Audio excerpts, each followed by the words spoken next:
kami tunduk kepadamu, kami tunduk kepada firman-Mu Tuhan. Kami mau tetap tinggal di dalam Engkau Tuhan. Kami mau terhubung, kami mau terkoneksi dengan-Mu ya Bapa. Kini saatnya kami akan mendengar sebagian dari firman-Mu, pakai hamba-Mu ini menjadi saluran berkat pada pagi hari ini Tuhan. Kami semua Tuhan, kami sediakan telinga kami sediakan hati kami yang paling subur Tuhan, tanah yang tersubur dalam hati kami, supaya benih ini bisa jatuh ke tanah hati kami dan bisa berakar, bertumbuh, berbuah yang buahnya bisa dinikmati oleh orang banyak, semua untuk kemuliaan saja Tuhan. Kami dipanggil bukan hanya untuk menjadi pendengar, kami dipanggil juga untuk menjadi pelaku dari setiap firman. Kami siap untuk mendengar dan melakukan firman-Mu di dalam nama Tuhan Yesus Kristus. Haleluya. Amin. Terima kasih kepada di worship ya. Pertama-tama saya mengucapkan selamat tahun baru ya. Akhirnya kita memasuki tahun 2025. Saya percaya bahwa tahun 2025 ini adalah sebuah tahun keberkatan ya. Terutama ketika kita tetap tinggal, tetap terkoneksi dengan Tuhan, maka Anda pasti berbuah. Amin. Amin ya. Hari ini saya akan memulai sebuah seri ya. Jadi pada tahun ini kami akan khotbah tiap minggu akan berseri. Dan pada bulan ini kami sedang membicarakan tentang visi dari GAB Kelapa Gading ini sendiri ya. Bisa ditampilkan ya. Jadi visi Kelapa Gading kami revisi ya. Sekarang visinya begini: menjadi gereja yang berpusat pada Injil, Gospel Center, penuh Roh Kudus, Spirit dan memuridkan, making disciple, untuk mendatangkan kerajaan Allah. Apa nih tutup di seluruh aspek kehidupan jemaat, agar menjadi agen transformasi bagi kota ya. Jadi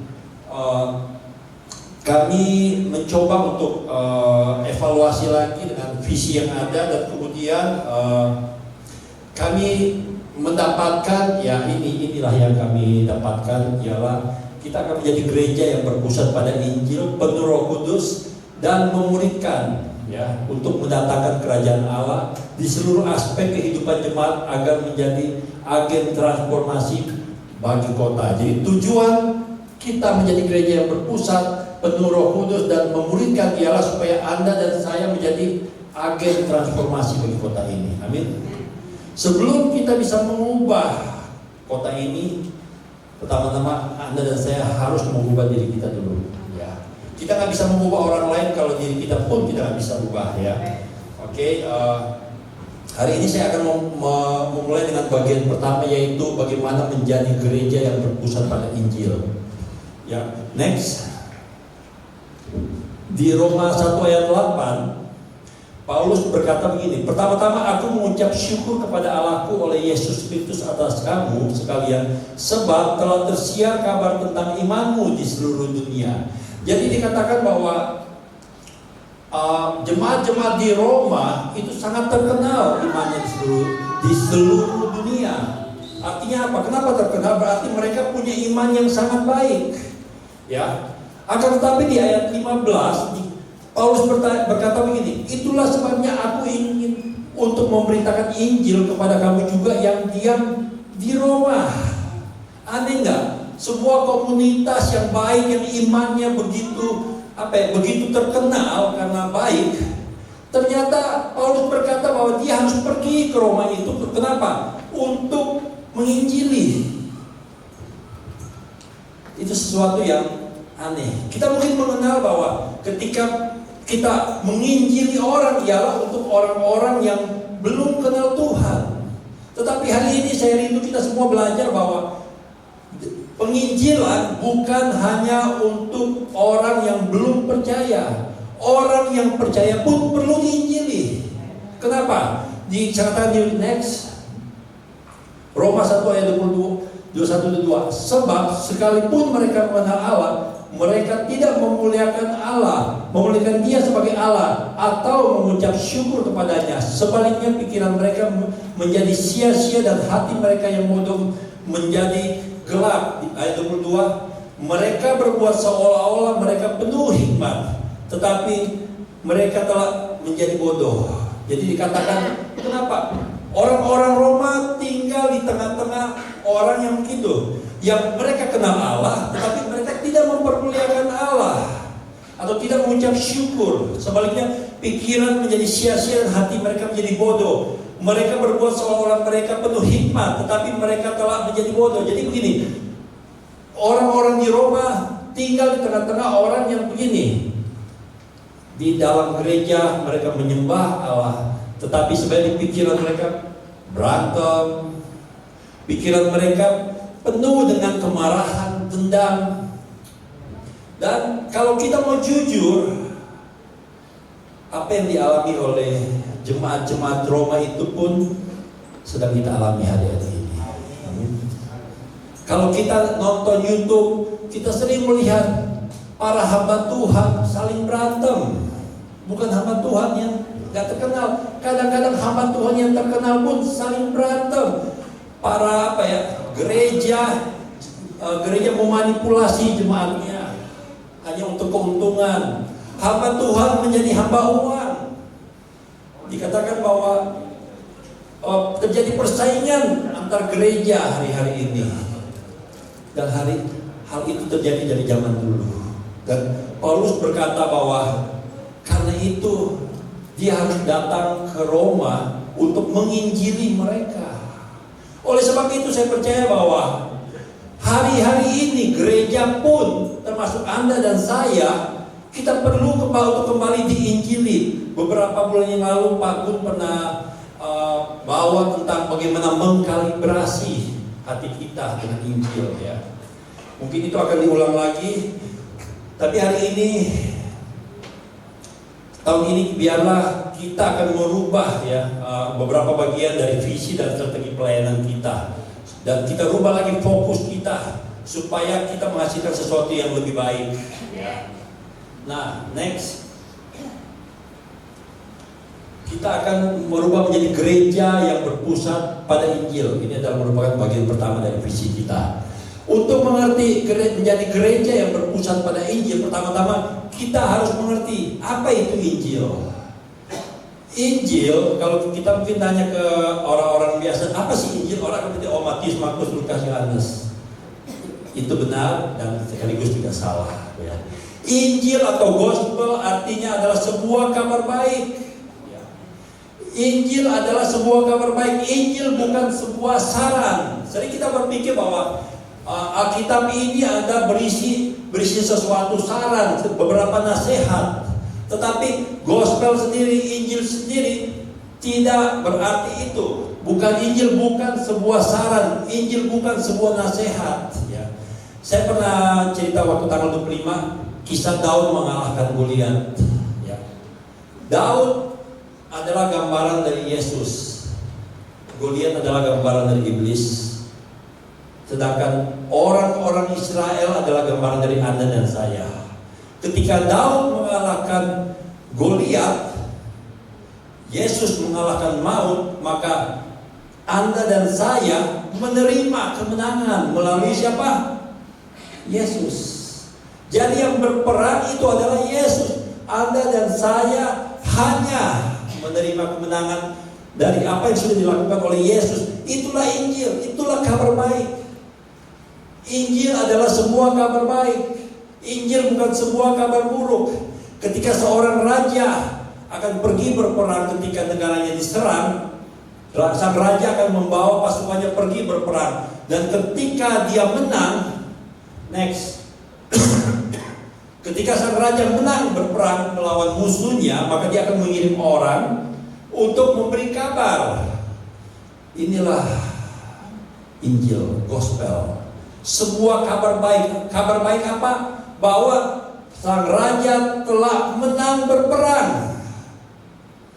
Kalau sang raja menang, artinya itu adalah sebuah kabar baik. Dan itulah Injil. Kalau raja itu kalah, kita nggak bisa disebut itu sebagai sebuah kabar baik. Karena raja ini perang dan menang, maka itulah disebut sebagai kabar baik. Kalau raja itu kalah, maka dia akan mengirim orang untuk memberikan sebuah instruksi, sebuah nasihat bahwa kepada rakyatnya. Dan pertama gini, aku telah kalah perang, karena itu katakan kepada rakyat, siap-siap, engkau harus berperang. Jangan sampai kita kalah, mereka akan menyerah karena aku telah kalah. Itu namanya apa? Bukan kabar baik. Tetapi karena raja ini telah menang, maka Anda dan saya menjadi menang. Anda dan saya hanya perlu merespon dengan sebuah ucapan syukur. Hari-hari ini banyak orang yang nggak mengerti Injil. Injil yang harusnya menjadi kabar baik menjadi sebuah kabar ketakutan. Kenapa? Wah, kalau saya nggak bikin ini, saya masuk surga. Itu adalah kata-kata yang paling sering terjadi di orang-orang Kristen, kan? Kenapa saya harus baik? Karena kalau saya nggak baik, maka saya nggak masuk surga. Hari ini saya mau tekankan bahwa Injil adalah sebuah berita kemenangan, bahwa Anda dan saya sudah menang dulu melalui Yesus. Amin. Jadi ketika kita menerima Injil itu, kita menerima dengan sebuah rasa syukur. Agama-agama lain tidak menerima Injil. Kenapa? Mereka masih harus melakukan ini itu supaya menang. Bedanya apa? Kita sudah menang dulu. Kita sudah menang dulu, baru kita melakukan ini itu. Amin. Injil, kita melakukan segala sesuatu dengan sebuah rasa syukur. Kalau hari ini Anda adalah orang yang tinggal di gereja, melakukan firman Tuhan dengan sebuah rasa takut, itu berarti bahwa Anda belum mengenal, Anda sendiri belum mengerti apa itu Injil. Amin. Kalau Anda mengerti Injil, maka Anda akan melakukan segala firman Tuhan dengan sebuah rasa syukur, sebuah rasa tanggung jawab. Kenapa? Karena itu adalah pemberian hadiah dari Sang Raja kepada Anda dan saya. Kita tidak berperang untuk menang. Karena Sang Raja telah menang perang, maka kita ikut menang. Itulah Injil. Next.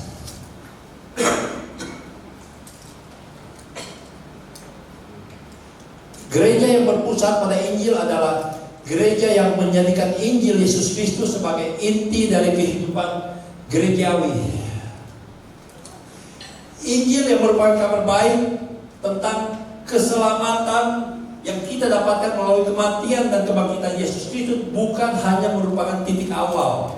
Banyak kita berpikir bahwa kita yang belum kenal Tuhan diinjili, ketika kita diinjili, kita terima Tuhan Yesus dan sudah. Akan tetapi Injil adalah fondasi kekuatan dan tujuan dari gereja itu sendiri. Kita yang sudah mengenal Tuhan pun harus diinjili setiap hari. Kenapa? Gereja yang berpusat pada Injil tidak hanya mengajarkan Injil, tetapi juga membentuk semua pelayan. Apapun yang kita lakukan dari gereja ini dan praktiknya harus berdasarkan kebenaran dari Injil itu sendiri. Amin.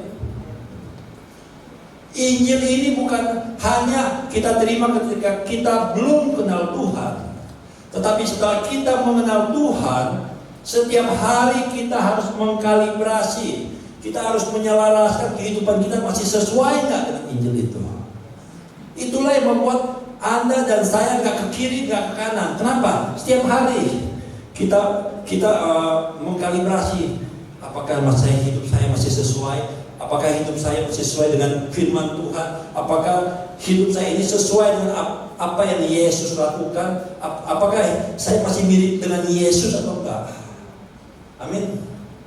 Saya percaya ketika semua orang menjaga dirinya sendiri untuk hidup di dalam firman Tuhan, maka tidak akan terjadi pergesekan. Amin. Pergesekan terjadi ketika apa? Kita udah gak lagi menselaraskan hidup kita dengan firman Tuhan itu sendiri. Oleh sebab itu orang-orang yang hidupnya masih tidak sesuai dengan firman Tuhan, dengan kata lain mereka harus diinjili kembali. Ngerti gak itu apa itu Injil? Ngerti gak? Saya khawatir jangan-jangan dari kita semua ada di gereja tiap minggu dengan firman Tuhan, tetapi hidup kita gak pernah selaras dengan firman apa yang kita dengar. Anda dan saya diselamatkan bukan hanya untuk supaya kita masuk gereja. Anda dan saya diselamatkan supaya kita bisa tetap tinggal di dalam Tuhan, supaya kita bisa menjadi anak Tuhan. Untuk melakukan hal itu nggak ada cara lain, harus hidup selaras dengan firman Tuhan, selaras dengan Injil itu sendiri. Amin. Sekarang next, karakteristik gereja yang berpusat pada Injil. Ciri-cirinya ialah yang pertama, Yesus sebagai fokus utama.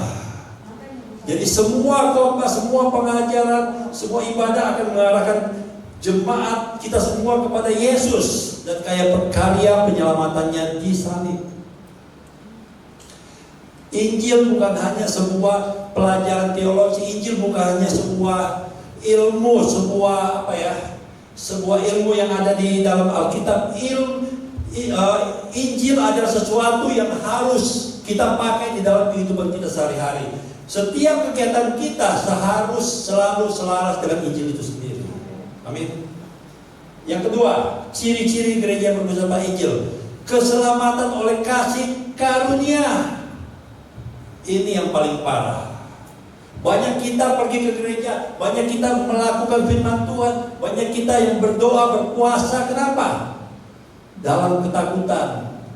Kalau saya nggak memberi persepuluhan, saya akan dihukum. Kalau saya nggak berdoa, saya nggak masuk surga. Saya nggak ke gereja, saya nggak masuk surga.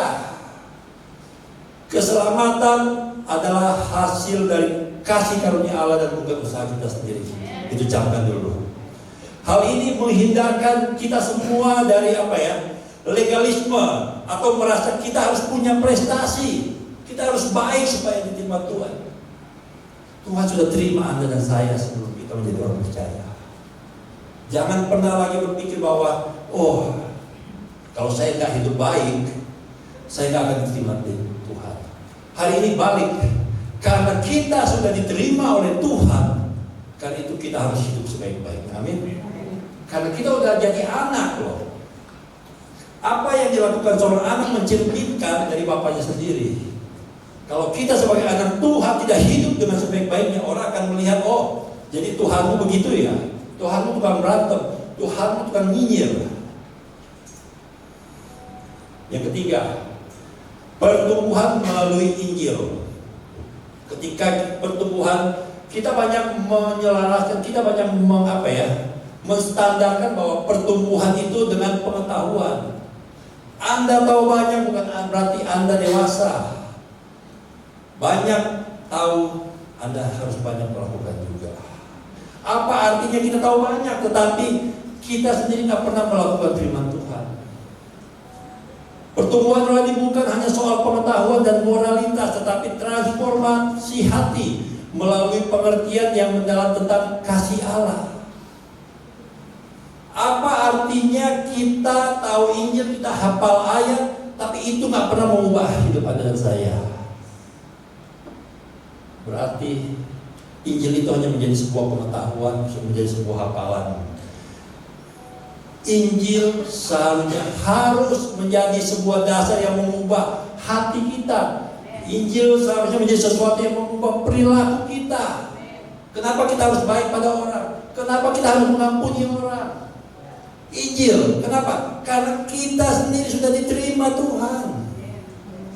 Yang keempat, penyembahan yang berpusat pada salib. Fokus penyembahan kita ialah memuliakan Allah dan bukan hanya pengalaman emosional. Banyak kita ketika kita menyembah, kita nangis, kita menyesal mungkin dengan dosa kita, itulah penyembahan.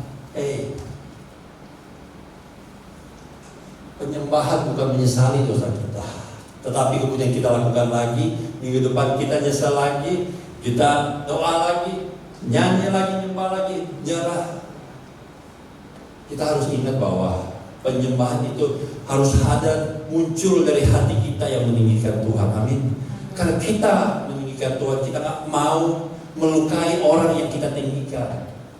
Apabila Anda punya pasangan, maukah Anda melakukan sesuatu yang pasangan Anda gak suka? Kalau Anda mencintai Tuhan, Anda akan tetap tinggal di dalam Tuhan. Amin. Kelima, kehidupan yang diperbaharui oleh Injil. Jemaat diajarkan untuk menerapkan Injil di dalam setiap aspek kehidupan, keluarga, pekerjaan, relasi, pelayanan. Apa yang kita hidupi harus sesuai dengan Injil. Injil menjadi dasar etika dan motivasi kenapa Anda dan saya ada di dunia ini. Yang keenam, komunitas yang dipersatukan oleh Injil. Injil menghancurkan penghalang seperti suku, ras, dan status sosial. Semua anggota diterima bukan karena prestasi, tetapi karena kasih Allah. Amin. Di gereja ini nggak ada yang anak emas, anak perak, orang mau kaya, anak mau miskin, semua sama di depan Allah. Amin. Oleh sebab itu, gereja yang menjadi wakil Allah pun akan melakukan hal yang sama. Kita di sini nggak ada yang kamu kaya, kamu miskin, enggak. Siapapun diterima karena kasih Allah. Yang ketujuh, misi yang digairahkan oleh Injil. Gereja memiliki semangat besar untuk memberitakan Injil kepada dunia. Ketika kita, Anda dan saya terima sebuah kabar baik, sudah seharusnya lah Anda dan saya rindu untuk membagikan dengan orang lain. Jangan simpan kabar ini tentang Yesus. Jangan simpan pengharapanmu untuk dirimu sendiri, tetapi bagikanlah untuk orang lain. Ingat bahwa Israel adalah kebun anggur Tuhan yang Tuhan harapkan melalui Israel, umat yang dipilih, maka orang-orang yang gak dikenal, orang-orang yang gak percaya Tuhan akan percaya kepada Tuhan. Itulah yang terjadi dengan kita hari ini.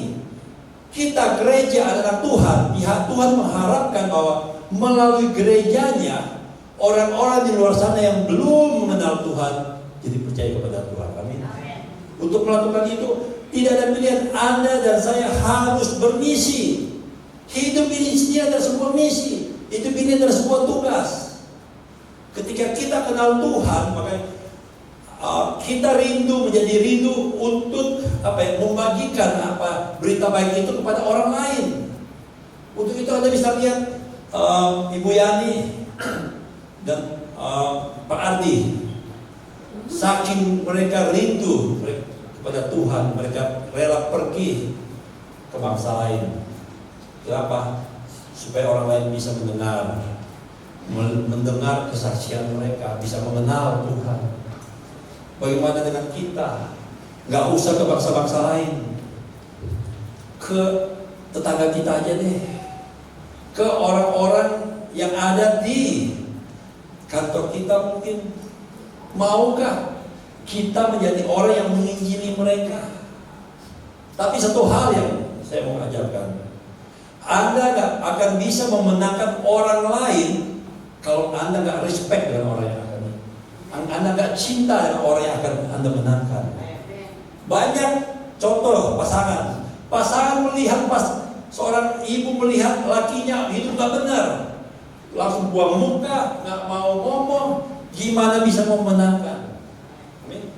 Untuk bisa memenangkan orang lain, Anda harus mencintai dan menghormati orang yang akan Anda menangkan itu dulu. Belajar dulu untuk mencintai.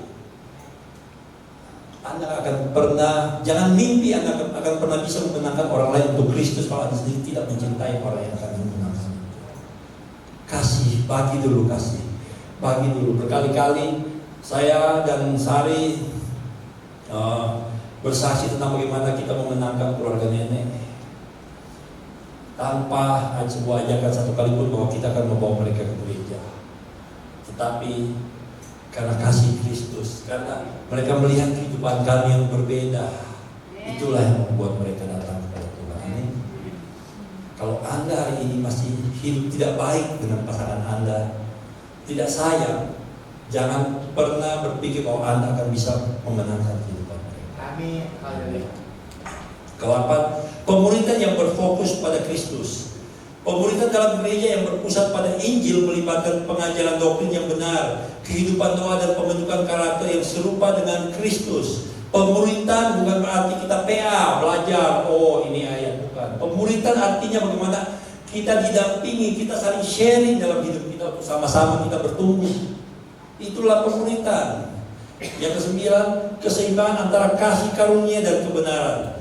Gereja ini menekankan kasih karunia Allah tanpa mengabaikan panggilan untuk hidup kudus. Banyak kita udah terlalu kasih karunia, sampai orang udah berbuat dosa ya kasih karunia terus. Nggak bisa. Jemaat diajar untuk hidup dalam kasih, tetapi harus taat kepada firman Tuhan. Amin. Kalau Anda mengasihi bukan berarti kita membiarkan dosa itu terus berlanjut.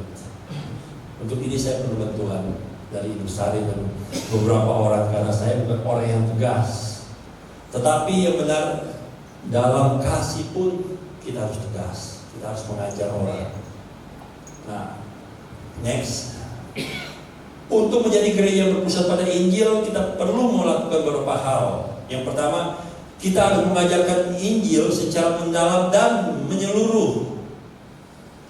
Mengajarkan Injil secara mendalam dan menyeluruh. Oleh sebab itu, dalam beberapa bulan ke depan, kita akan membuka kelas yang terutama akan dibuka untuk para pemimpin-pemimpin dulu, supaya kita memulai dulu, supaya kita bisa mengerti, supaya kita bisa menghidupi dan mengajarkan Injil itu sendiri. Yang kedua, kita akan menyatukan Injil dengan pemuritan. Dengan cara kita akan merancang program pemuritan yang menanamkan Injil dalam kehidupan sehari-hari. Pemuritan bukan hanya masalah teori. Pemuritan mengenai bagaimana kita bisa berjalan selaras dengan Injil tersebut. Kita akan mengajarkan jemaat untuk melihat bagaimana Injil mempengaruhi identitas, hubungan, dan pekerjaan dan misi. Hari-hari ini banyak orang Kristen yang hidup tanpa sebuah misi. Orang Kristen yang hanya tahu duduk tiap hari Minggu untuk mendengarkan firman Tuhan aja, tapi nggak pernah melakukan apa-apa untuk dunia ini. Yang ketiga, kita mendorong jemaat untuk hidup berdasarkan Injil. Kita akan paksa, kita akan ulangi, kita akan ingatkan jemaat kita harus tetap taat dengan firman Tuhan. Kita harus tetap selaras, kehidupan kita selaras dengan firman Tuhan. Yang keempat, kita akan melakukan pelayanan sosial yang berdasarkan dengan Injil. Kita akan banyak melakukan mengkombinasikan pelayanan sosial dengan penginjilan itu sendiri. Kita akan melakukan banyak hal nanti pada tahun ini. Kita akan memastikan bahwa pelayanan sosial tidak bisa dipisahkan dengan pesan Injil. Karena itu saya berharap pada tahun ini, ayo ikut serta. Kita ikut melayani. Jangan kita menjadi sebuah gereja yang inklusif, hanya sibuk di dalam, gak pernah melakukan apa-apa di luar.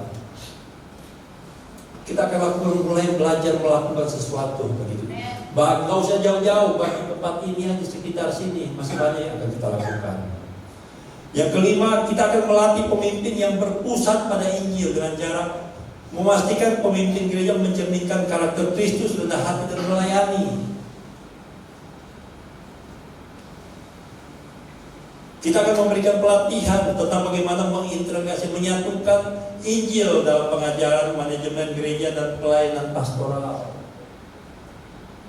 Yang terakhir, kita akan membangun gereja yang berdoa, yang berpusat pada Injil. Doa kita harus berpusat pada Injil. Kita akan jadikan doa sebagai ekspresi ketergantungan penuh kita kepada Tuhan. Amin. Dan kita akan melakukan dengan konsisten, fokus, evaluasi dan refleksi secara terus-menerus. Inilah yang akan kita lakukan pada tahun ini. Saya berharap bahwa kita semua, jemaat-jemaat semua bisa, dengan apa yang kita lakukan ini bisa bertumbuh dan bisa melakukan sesuatu, bukan hanya menjadi penonton, pendengar, tapi menjadi pelaku, orang yang ikut serta di dalam program penginjilan. Sasarannya, next, sasarannya ialah supaya jemaat memiliki identitas yang kokoh dalam Kristus, bukan pada pencapaian duniawi. Jadi standar kita bukan standar dunia. Standar berhasil kita bukan standar dunia. Kalau dunia berkata bahwa standar dunia gereja harus besar, kita enggak. Standar kita adalah gereja harus berbuah. Ya. Kedua, gereja menjadi tempat penyembuhan bagi mereka yang terluka oleh dosa dan kegagalan. Gereja ini harus menjadi bengkel. Kita terima orang mau seperti apapun, kita terima. Amin. Yesus aja nggak pernah menolak orang berdosa. Masa kita gereja menolak orang berdosa? Kita terima. Ketiga, komunitas gereja menjadi terang dan garam di masyarakat, menunjukkan kasih Kristus melalui kata-kata dan perbuatan. Gereja menghasilkan buah. Gereja yang saya maksud ini bukan hanya kita secara keseluruhan, tetapi juga Anda. Anda adalah gereja dan Anda harus berbuah juga. Yang keempat, gereja menjadi alat khusus Kristus untuk memenangkan dunia. Seperti saya bilang tadi, ingat yang tanggal 25 khotbah tentang pokok anggur. Gereja harus menjadi berkat bagi dunia ini. Saya minta komisi untuk maju ke depan.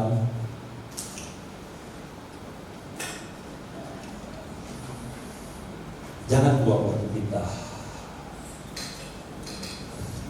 Sering kita hidup tanpa sebuah fokus. Sering kita hidup hanya ya sudah, yang penting saya masuk gereja, yang penting saya hidup baik-baik saja. Tapi hari ini biarlah saya ingatkan bahwa kalau Injil, Anda mengerti Injil, Injil itu seharusnya bisa mengubah hati Anda dan saya. Yang dulu mungkin kita orangnya egois. Kalau saya mau bersaksi, dulu saya hidup hanya di kamar main game, apa dulu orang lain. Saya pikir opa yang pendeta kan opa yang dipanggil, bukan saya. Saya hidup semaunya saja. Saya hidup narkoba. Ya, saya hidup untuk diri saya sendiri. Tetapi setelah saya mengalami jumpa dengan Kristus, hari ini saya bisa ada di sini. Bukan karena kemauan saya. Kalau Jeffrey yang dulu, ngapain kalah? Mendingan saya duduk aja dengan tegak ngapain. Tapi ketika Kristus mengubah hati saya, dan saya percaya Kristus yang sama pun yang akan mengubah hati Anda. Anda akan bisa mengubah lagi. Kecewa nggak? Banyak kecewa ada pelayanan. Terlalu sering kecewa. Kalau ikut manusia saya, duniawi saya, udah nggak ada untungnya juga kita layani dia. Dia nggak mau dengar, silakan. Dia nggak mau dengar, ya sudah, nggak ada untungnya bagi saya. Tapi hari ini hati itu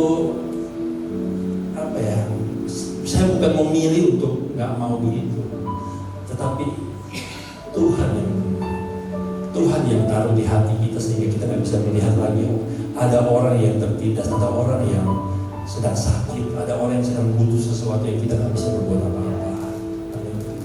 Saya percaya ketika Injil itu benar-benar masuk di dalam hidup Anda ngerti, maka Anda akan belajar mencintai orang lain. Bukan karena kita cinta kepada orang itu, tapi karena kita tahu Yesus cinta kepada orang itu.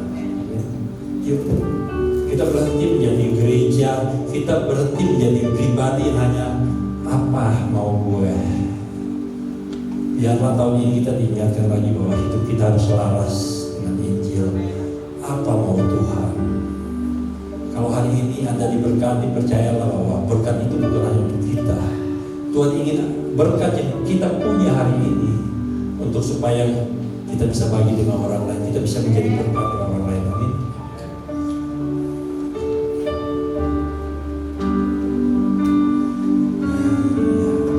Kerinduan saya ialah biarlah gereja ini, biarlah kehidupan kita sini masing-masing bisa menjadikan Tuhan sebagai pusat dari kehidupan kita sendiri. Karena di luar Tuhan kita nggak bisa berbuat, di luar Tuhan kita nggak bisa berbuat apa-apa. Mari kita makin berdiri. Jesus be the center of my heart. Jesus be the center of my heart. From beginning to the end, it will always be so. always be you, Jesus. Jesus is the center of it all. Jesus is the center of it all. From beginning to the end, it will always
belajar dalam Engkau Tuhan,